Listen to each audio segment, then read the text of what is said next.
Welcome to our academy. Indian economy 500 plus PYQs, polity and governance 500 plus PYQs, modern Indian history 500 plus PYQs, series model analysis క్లాసెస్ను channel ప్లేలిస్ట్లో ఉన్నాయి. ఆ classes కూడా చూడండి. మొదటిసారిగా మన ఛానల్ని చూస్తున్నట్లయితే మన ఛానల్ని సబ్స్క్రైబ్ చేసుకోండి. అదేవిధంగా ఈ వీడియోని లైక్ చేసి మీ మిత్రులకు ఈ వీడియోను షేర్ చేయండి.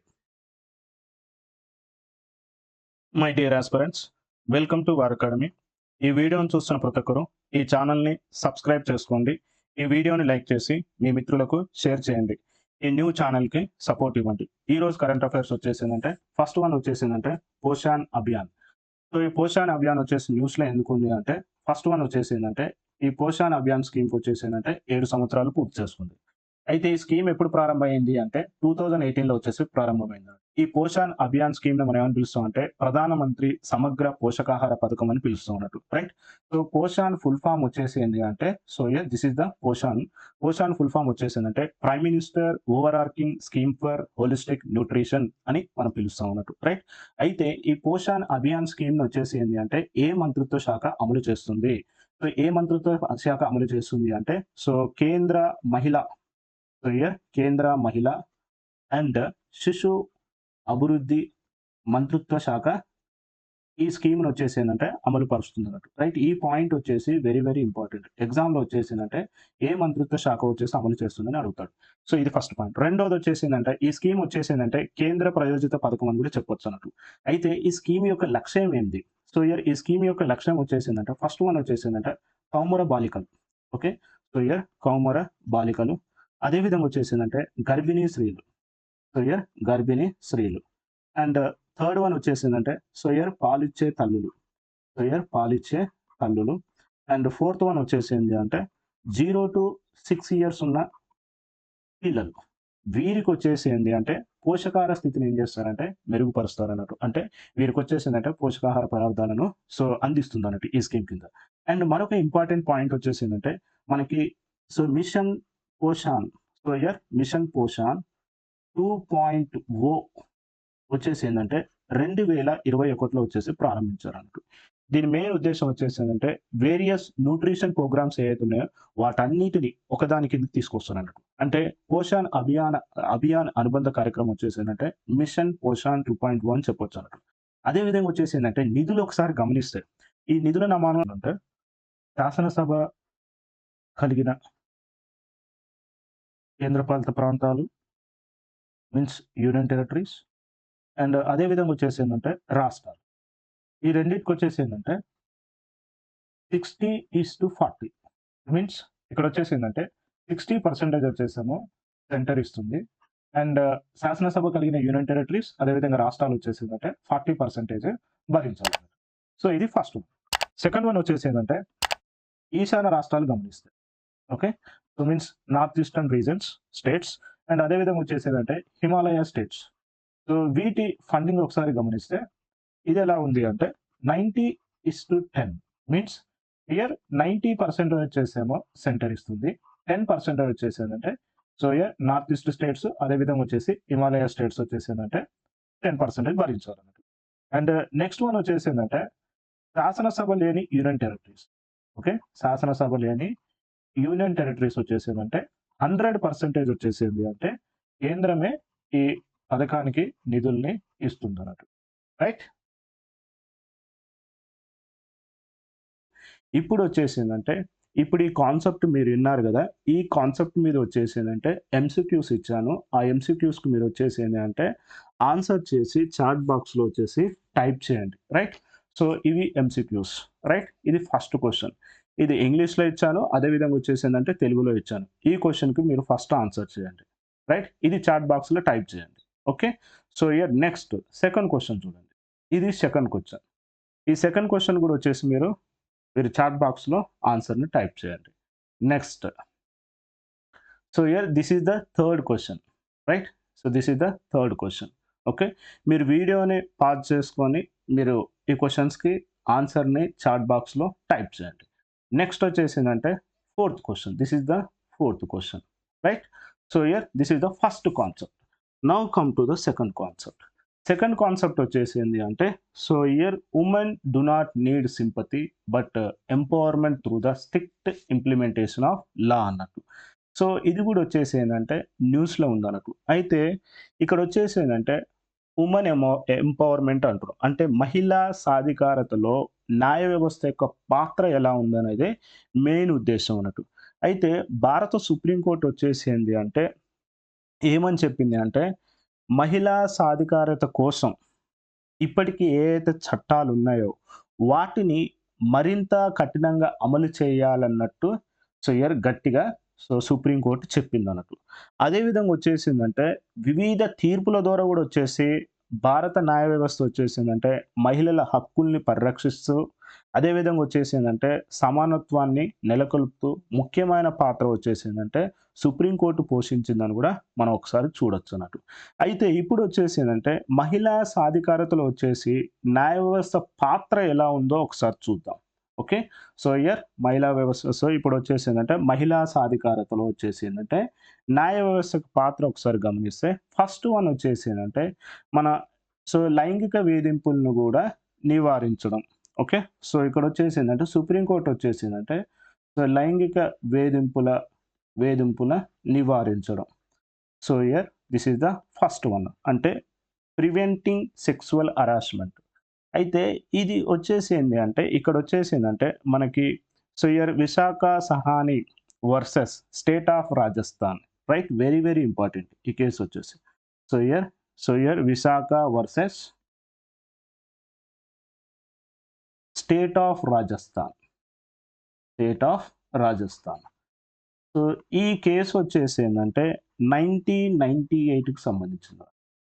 ఈ కేసులో వచ్చేసి ఏమని చెప్పింది అంటే పనిచేస్తున్న స్థలాలలో మహిళల లైంగిక వేధింపుల్ని నివారించడానికి సుప్రీంకోర్టు సమగ్ర మార్గదర్శకాలను రూపొందించింది. ఈ point is very very important. Means లైంగిక వేధింపుల్ని నివారించడం కోసము so especially Vishakha versus state of Rajasthan 1998లో వచ్చేసిందంటే పనిచేస్తున్న స్థలాలలో మహిళల లైంగిక వేధింపుల్ని నివారించడానికి సుప్రీంకోర్టు వచ్చేసిందంటే కొన్ని గైడ్ లైన్స్ మార్గదర్శకాలను ఏం చేసిందంటే రూపొందించింది అన్నట్టు.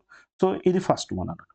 అదేవిధంగా వచ్చేసిందంటే సెకండ్ వన్ వచ్చేసిందంటే మహిళల హక్కులను కూడా పరిరక్షించింది అన్నట్టు. ఓకే. సుప్రీంకోర్టు వచ్చేసిందంటే మహిళల హక్కులను వచ్చేసిందంటే పరిరక్షణ చేసింది. సో ఆ మహిళల హక్కుల్ని అంటే means upholding the women rights అని మనం చెప్పొచ్చు అన్నట్టు. సో ఆ కేసు వచ్చేసి ఏంటంటే so here Shayara Bano versus union of India. ఈ కేసు వచ్చేసి ఏంటంటే 2017లో జరిగింది అన్నట్టు.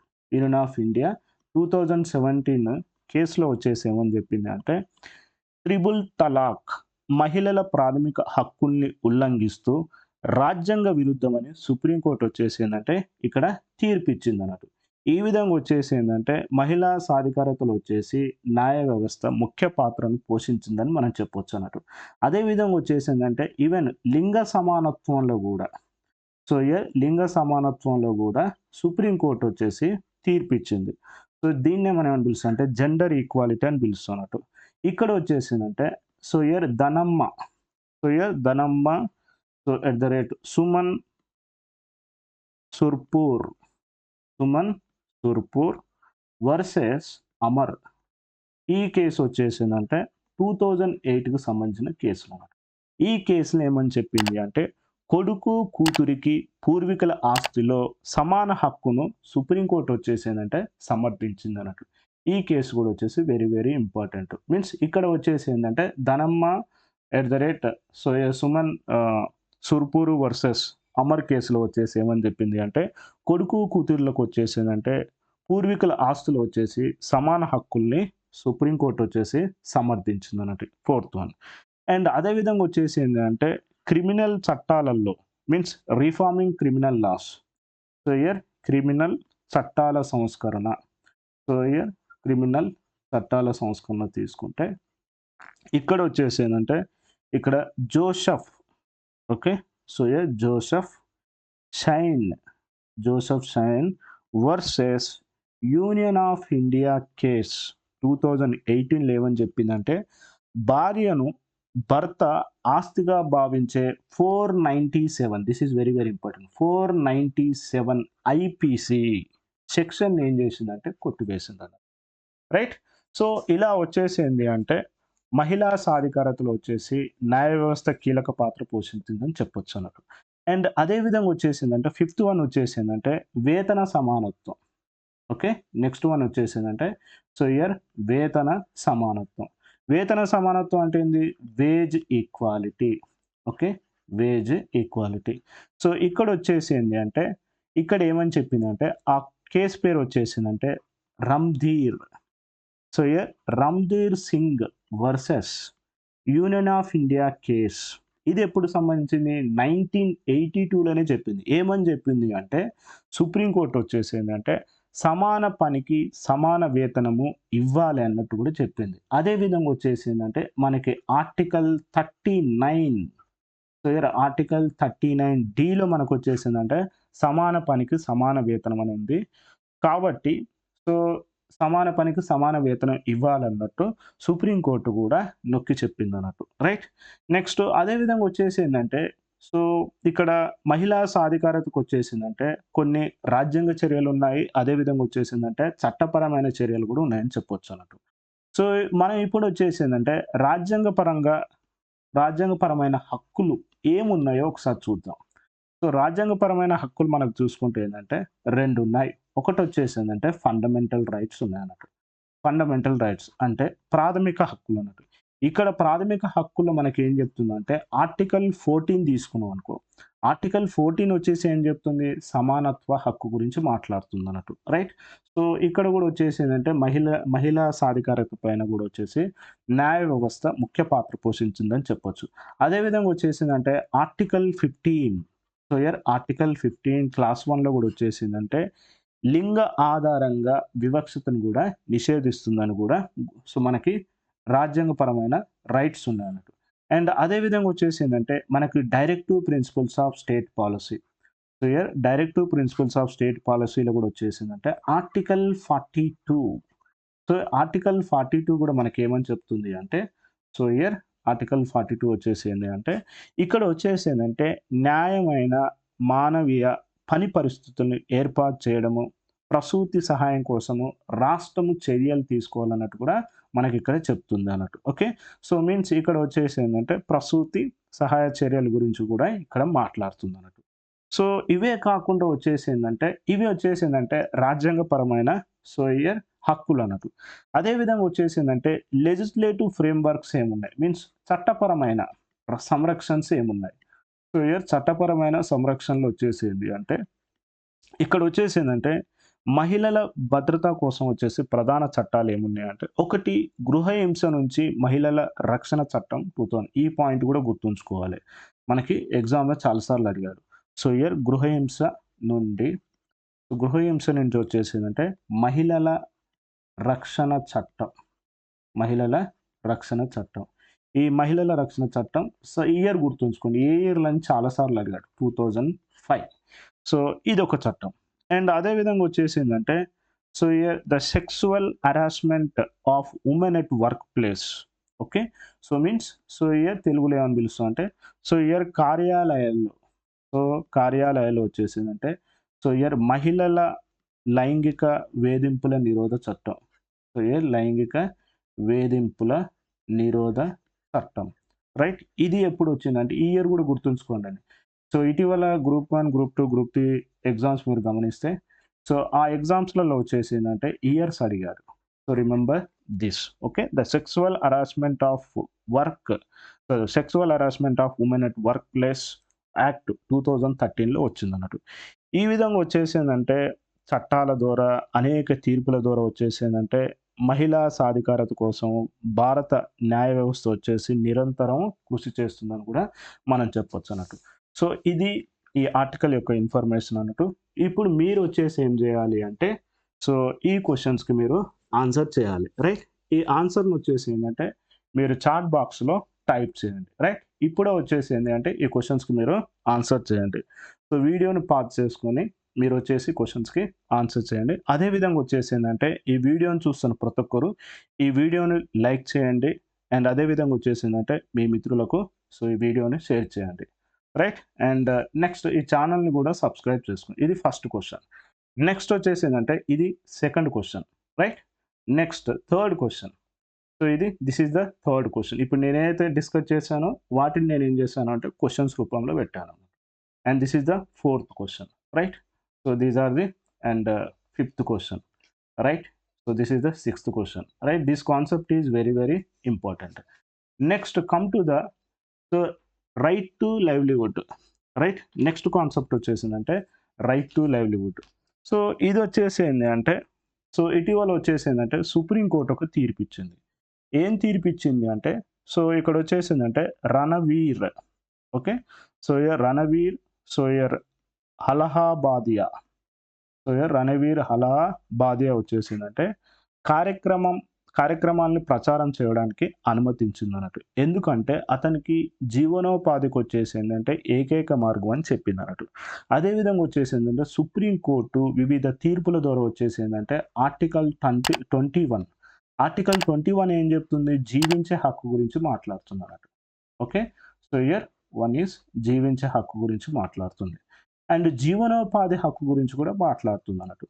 సో జీవనోపాధి గురించి కూడా ఈ ఆర్టికల్ మాట్లాడుతుంది అన్నట్టు. రైట్? ఈ రెండింటిని కూడా సో అనేక సార్లు వచ్చేసి సుప్రీంకోర్టు వచ్చేసి గుర్తు చేసిందని చెప్పొచ్చు. నెక్స్ట్ అనదర్ ఆర్టికల్ వచ్చేసి ఆర్టికల్ 39.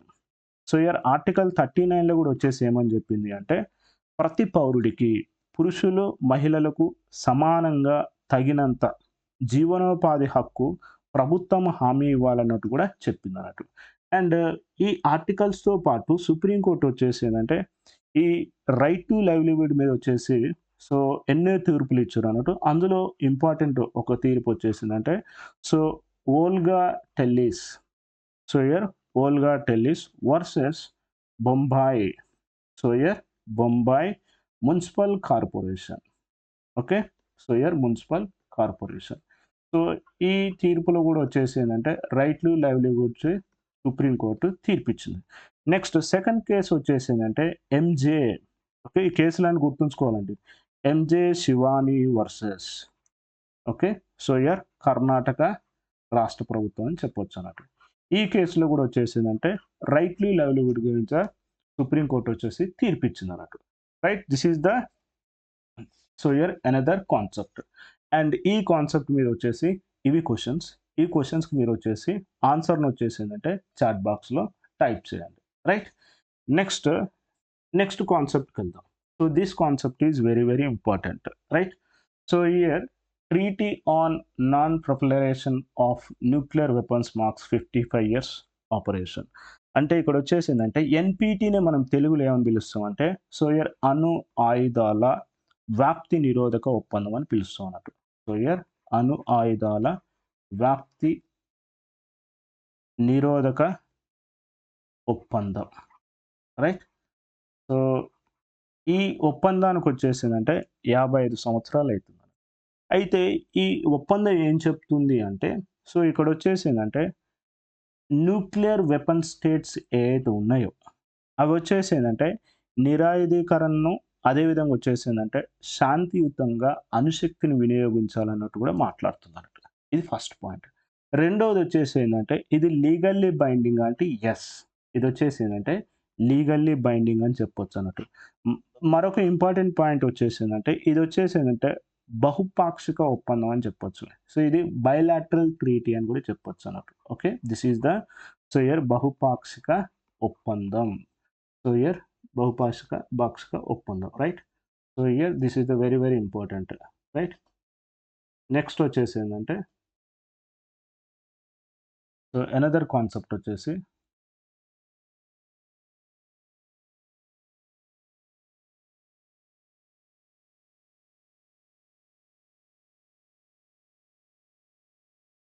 సో నెక్స్ట్ టాపిక్ వచ్చేసి ఏంటంటే Treaty on Nuclear Proliferation of Nuclear Weapons. So here ఈ ఎన్‌పిటి ట్రీటీకి వచ్చేసి ఏంది అంటే 55 సంవత్సరాలు అవుతుందన్నట్టు. రైట్? అంటే ఇక్కడ వచ్చేసి ఏందంటే అణు ఆయుధాల వ్యాప్తి నిరోధక ఒప్పందానికి 55 సంవత్సరాలు అవుతుంది. ఈ పాయింట్ గుర్తుంచుకోండి. సెకండ్ వన్ వచ్చేసి ఏందంటే ఈ న్యూక్లియర్ వెపన్ స్టేట్స్ ఏవైతే ఉన్నాయో అవి వచ్చేసి ఏం చేయాలంటే నిరాయుధీకరణను అదే విధంగా వచ్చేసి ఏందంటే శాంతియుత అణుశక్తిని వినియోగించుకోవాలన్నట్టు మనకి ఎన్‌పిటి ట్రీటీ చెప్తుంది. మరి ఈ ట్రీటీ వచ్చేసి ఏంది అంటే లీగల్లీ బైండింగా అంటే యెస్. ఇది వచ్చేసి ఏందంటే లీగల్లీ బైండింగ్. నెక్స్ట్ వచ్చేసి ఏంది అంటే మనకి ఇది బహుపాక్షిక ఒప్పందం అని చెప్పొచ్చు. మల్టీ లాటరల్ ట్రీటీ అని కూడా చెప్పొచ్చు. ఈ పాయింట్ వెరీ వెరీ ఇంపార్టెంట్. మరి ఎన్‌పిటి ట్రీటీ ఎప్పుడొచ్చింది? ఇది వచ్చేసి ఏందంటే 1970లో వచ్చిందన్నట్టు. మరి ఇందులో వచ్చేసి ఎన్ని దేశాలు ఉన్నాయంటే 191 దేశాలు ఉన్నాయన్నట్టు. ఓకే. ఈ పాయింట్ ఇంపార్టెంట్. నెక్స్ట్ మరొక ఇంపార్టెంట్ పాయింట్ వచ్చేసిందంటే ఎన్‌పిటి మీద వచ్చేసి భారత్ సిగ్నేచర్ చేసిందంటే భారతదేశం వచ్చేసి ఎన్‌పిటి మీద సిగ్నేచర్ చేయలేదు.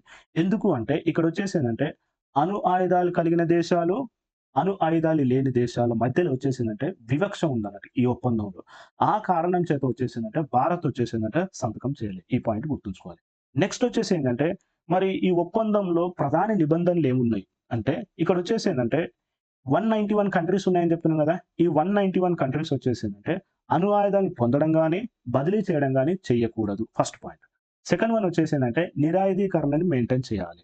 థర్డ్ వన్ వచ్చేసిందంటే ఏదైతే అణుశక్తి ఉందో ఆ అణుశక్తిని శాంతియుతంగా వినియోగించుకోవాలన్నట్టు మనకి థర్డ్ పాయింట్ చెప్పడం జరుగుతుంది. అయితే ఈ ఎన్‌పిటి అనేది సక్రమంగా జరుగుతుందా? జరగట్లేదా? అనే తనిఖీలు ఎవరైనా చేస్తారా అంటే యెస్. తనిఖీ చేస్తారు. ఎవరు చేస్తారు? అంతర్జాతీయ అణుశక్తి సంస్థ చేస్తుందన్నట్టు. So, International Atomic Energy Agency వచ్చేసి ఏందంటే తనిఖీలు చేస్తుందన్నట్టు. ఈ ఇంటర్నేషనల్ అటామిక్ ఎనర్జీ ఏజెన్సీ వచ్చేసిందంటే 1957లో ఏర్పాటు చేసిర్రు. ఇది దేని కింద ఉంది అంటే యునైటెడ్ నేషన్ ఆర్గనైజేషన్ ఆధ్వర్యంలో పనిచేస్తుంది. అయితే ఇంటర్నేషనల్ అటామిక్ ఎనర్జీ ఏజెన్సీ యొక్క మెయిన్ వర్క్ వచ్చేసిందంటే సురక్షితంగా, భద్రంగా, శాంతియుత అణు సాంకేతికాలను వినియోగించుకోవడంలో వచ్చేసిందంటే ఈ ఆర్గనైజేషన్ వచ్చేసిందంటే ప్రోత్సహిస్తుంది. ఈ పాయింట్ ఇంపార్టెంట్. నెక్స్ట్ వచ్చేసిందంటే మరి ఈ ట్రీటీ ఆపరేషన్‌ని రివ్యూ చేస్తారా అంటే యెస్. మరి ఎన్ని సంవత్సరాలకి రివ్యూ చేస్తారు అంటే ప్రతి 5 సంవత్సరాలకు వచ్చేసిందంటే ఈ ట్రీటీని వచ్చేసి రివ్యూ చేస్తారు. ఇది గుర్తుంచుకోండి. మరి ప్రస్తుత పరిస్థితిలో వచ్చేసి ఎన్‌పిటి ఎలా ఉంది అంటే ఇప్పుడు వచ్చేసి ఏమైంది అంటే ఇప్పుడు అనుక్షణం ఏమైపోతుందంటే అణు బెదిరింపులు పెరుగుతున్నాయన్నట్టు ఫస్ట్ పాయింట్. అండ్ ఈ అణు ఆయుధాలలో వచ్చేసిందంటే కృత్రిమ మేధను కూడా ఉపయోగిస్తుర్రన్నట్టు. ఆర్టిఫిషియల్ ఇంటెలిజెన్స్‌ని కూడా ఉపయోగిస్తుర్రు. నెక్స్ట్ మరొక ఇంపార్టెంట్ పాయింట్ వచ్చేసిందంటే సిప్రి అంటే Stockholm international peace research institute ఏమని చెప్తుంది అంటే చాలా దేశాలు వచ్చేసి తమ అణు ఆయుధాగారాలని పెంచుకుంటున్నాయన్నట్టు కూడా మనకి సిప్రి చెప్పిందన్నట్టు. మరొక కన్సర్న్ వచ్చేసిందంటే రష్యా వచ్చేసిందంటే సీటీబీటీ నుంచి వచ్చేసి తప్పుకుందన్నట్టు. సీటీబీటీ అంటే ఏంది? Comprehensive nuclear test ban treaty అని పిలుస్తామన్నట్టు. సమగ్ర అణు పరీక్ష నిషేధ ఒప్పందం అని చెప్పొచ్చు అన్నట్టు. రైట్? ఇదొకటి. నెక్స్ట్ వచ్చేసిందంటే మరి భారతదేశం స్థితిగతులు ఎలా ఉన్నాయో ఒకసారి చూద్దాం. మనకొచ్చేసిందంటే భారతదేశం వచ్చేసిందంటే ఒకటి 1974లో ఓకే.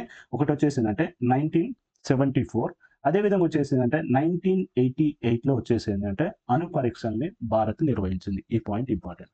నెక్స్ట్ వచ్చేసిందంటే 2003లో వచ్చేసి 2003లో వచ్చేసిందంటే 8 పాయింట్లు సో అణు సిద్ధాంతాన్ని ఏర్పరచుకున్నారు. రూపొందించుకుంది.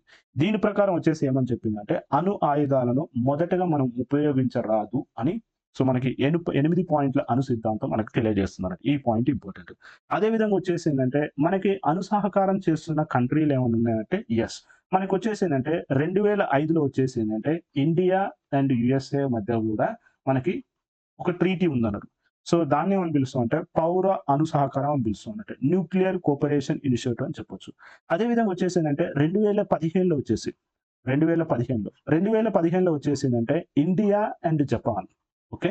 So here India and Japan వచ్చేసిందంటే శాంతియుత అణుశక్తి వినియోగం కూడా మనం ఒప్పందాలు చేసుకున్నామని కూడా మనకిక్కడ తెలియజేయడం జరుగుతుందన్నట్టు. ఈ పాయింట్ ఇంపార్టెంట్. మరి వీటితో పాటు ఇతర అణు ఆయుధ నిరాకరణ ఒప్పందాలు ఉన్నాయంటే యెస్. ఒకటొచ్చేసిందంటే సీటీబీటీ ఒకటున్నది. రైట్? రెండోది వచ్చేసిందంటే సో హియర్ టీపీఎన్‌డబ్ల్యూ అని ఇంకోటుందన్నట్టు. సో ఇప్పుడు సీటీబీటీ గురించి చూద్దాం. సీటీబీటీ అంటే ఏంది? Comprehensive nuclear test ban treaty అని చెప్పొచ్చన్నట్టు. సమగ్ర అణు పరీక్ష నిషేధ చట్టం అని చెప్పొచ్చన్నట్టు. అయితే ఇందులో వచ్చేసిందంటే భారత్ ఏమన్నా సంతకం చేసిందంటే చెయ్యాలి. మరి సీటీబీటీ యొక్క ఉద్దేశ్యం వచ్చేసిందంటే వాతావరణంలో కానీ, అంతరిక్షంలో గాని, నీటి అడుగున అణు ఆయుధ పరీక్షలు చెయ్యరాదు అని సీటీబీటీ చెప్తుందన్నట్టు. నెక్స్ట్ వచ్చేసిందంటే సో హియర్ టీపీఎన్‌డబ్ల్యూ. టీపీఎన్డబ్ల్యూ ఏం చెప్తుందంటే TPNW means Treaty on Prohibition of Nuclear Weapons అని చెప్పొచ్చు. ఇందులో కూడా వచ్చేసిందంటే భారత్ వచ్చేసి సిగ్నేచర్ చేయలేదు. అంటే ఓవరాల్ వచ్చేసిందంటే భారత్ వచ్చేసి ఎన్పిటి, సిటిబిటి అండ్ టీపీఎన్డబ్ల్యూలో వచ్చేసి భారత్ సంతకాలు చేయలేదు. ఓకే, సో ఇది ఎన్పిటి యొక్క ఇన్ఫర్మేషన్. మీరు ఇప్పుడు ఏం చేయాలి అంటే ఈ వీడియో చూస్తున్న ప్రతి ఒక్కరు వచ్చేసింది అంటే ఈ ఎంసీక్యూస్కి ఆన్సర్ను చాట్ బాక్స్లో టైప్ చేయండి. రైట్, సో ఇవి క్వశ్చన్స్. సో ఈ క్వశ్చన్స్కి మీరు వచ్చేసిందంటే ఆన్సర్ని చాట్ బాక్స్లో టైప్ చేయండి. Right, so this is the NPT concept and MCQs. Next వచ్చేసి ఏంటంటే organization of Islamic cooperation. Right, so here OIC ఇది ఎందుకు న్యూస్లో ఉంది అంటే సో ట్రంప్ వచ్చేసి ఏమని చెప్పారంటే గాజాను స్వాధీనం చేసుకొని అక్కడ ప్రజలను వెలగొట్టాలని ప్రణాళికను రూపొందించడన్నట్టు. ఆ ప్రణాళిక వ్యతిరేకంగా వచ్చేసిందంటే అరబ్ లీగ్ ప్రత్యామ్నాయ ప్రతిపాదనను మద్దతు తీసుకొచ్చిందంట. అయితే ఇప్పుడు వచ్చేసిందంటే మనకి ఆర్గనైజేషన్ ఆఫ్ ఇస్లామిక్ కోఆపరేషన్ గురించి ఒకసారి చూద్దాం. మనకి ప్రపంచంలో మీన్స్ వరల్డ్లో వచ్చేసిందంటే అతిపెద్ద ఆర్గనైజేషన్ వచ్చేసిందంటే యునైటెడ్ నేషన్ ఆర్గనైజేషన్, ఇది మొదటిది.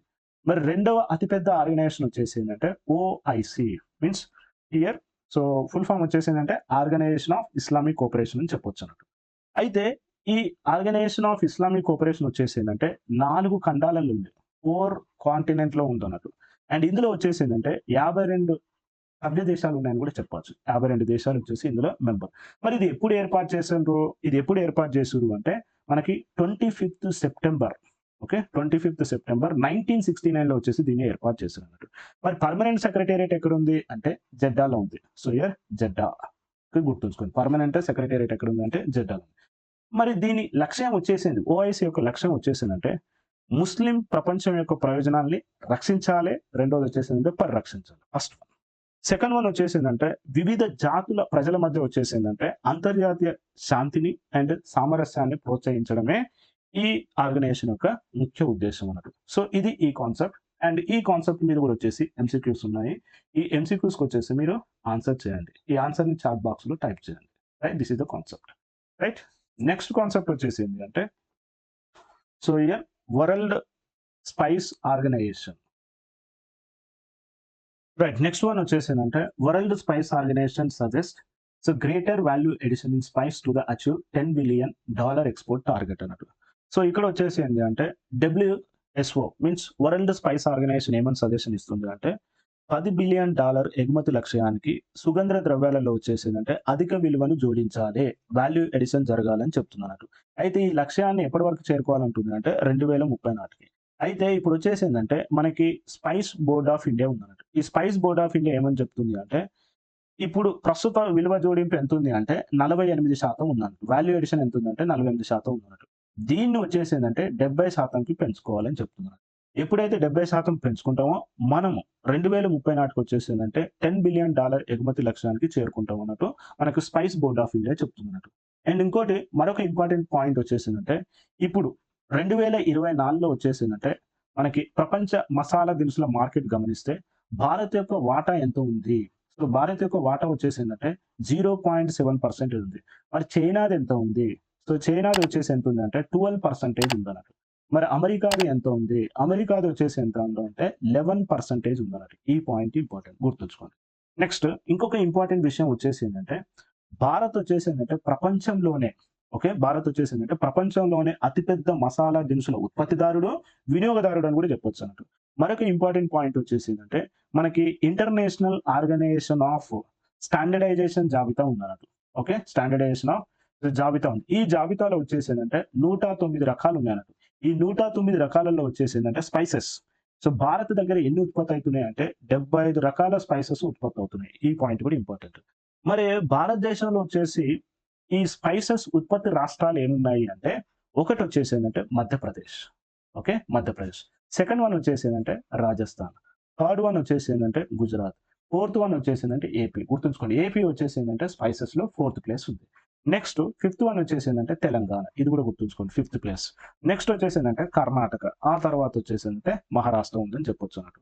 మరొక ఇంపార్టెంట్ పాయింట్ వచ్చేసిందంటే భారత్ వచ్చేసిందంటే ఎక్కువగా మిరపకాయల్ని ఎగుమతి చేస్తుంది అన్నట్టు. ఓకే, సో ఇయర్ ఎక్స్పోర్ట్స్ ఎక్కువ ఏమున్నాయి అంటే మొత్తం స్పైసెస్ లో వచ్చేసి మిరపకాయలు ఎక్కువ ఉన్నాయి, చిల్లీ ఎక్కువ ఉందని చెప్పొచ్చు అన్నట్టు. మరి ప్రధాన ఎగుమతి గమ్యస్థానాలు ఒకసారి గమనిస్తే మీన్స్ మేజర్ ఎక్స్‌పోర్ట్ డెస్టినేషన్స్.